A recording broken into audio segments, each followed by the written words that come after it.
రావడానికి కారణం ఏంటంటే చింతపల్లి మండలం అలాగే లోతుగడ్డ పంచాయతీ సెరుకుంపాక గ్రామంలో మిడ్ డే మీల్ 15 సంవత్సరాలుగా ఆవిడ వండుతుంది.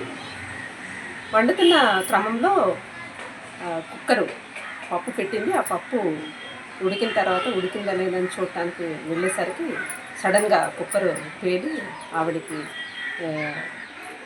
ముఖం, చేతులు, మెడ మొత్తం కాలిపోయిన పరిస్థితి. అధికారులు కానీ నాయకులు కానీ ఎవరు పట్టించుకునే పరిస్థితి లేదు.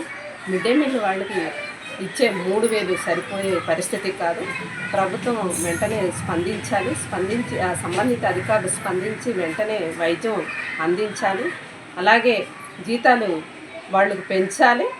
అలాగే ప్రమాద బీమా సౌకర్యం కూడా మిడ్ డే మీల్ కార్మికులకి కల్పించాలని ప్రభుత్వాన్ని హెచ్చరిస్తూ, అలాగే ఈరోజు ప్రభుత్వాలు కార్మికుల పట్ల వివక్షత చూపుతుంది.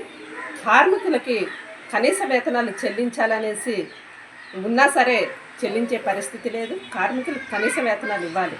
ఇచ్చి వాళ్ళు బాగోగులు చూడాల్సిన ప్రభుత్వమే పట్టించుకునే పరిస్థితి లేదు. కాబట్టి ఈరోజు మేము ఈ మీడియా ముందుకు రావడం అనేది జరిగింది. నా పేరు ఎస్ హైమావతి, అల్లూరి సీతారామరాజు జిల్లా గిరిజన మహిళా సంఘం అల్లూరు జిల్లా కార్యదర్శిని.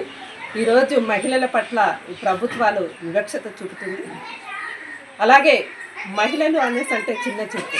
అలాగే వేతనాల్లో కానీ పని చేసిన తర్వాత కూడా వేతనాలు ఇచ్చే టైంలో కూడా మగవాడికి ఒకలాగా ఇస్తున్నారు, ఆడవాళ్ళకు కూడా ఒకలాగా ఇచ్చే పరిస్థితి జరుగుతుంది. దీన్ని మహిళా సంఘంగా ఖండిస్తున్నాం. భవిష్యత్తులో ఇలాంటి సంఘటనలు పునరావృతం కాకుండా అధికారులు చర్యలు తీసుకోవాలని, లేని పక్షంలో పెద్ద ఎత్తున ఆందోళన చేపడతామని హెచ్చరిస్తున్నాం.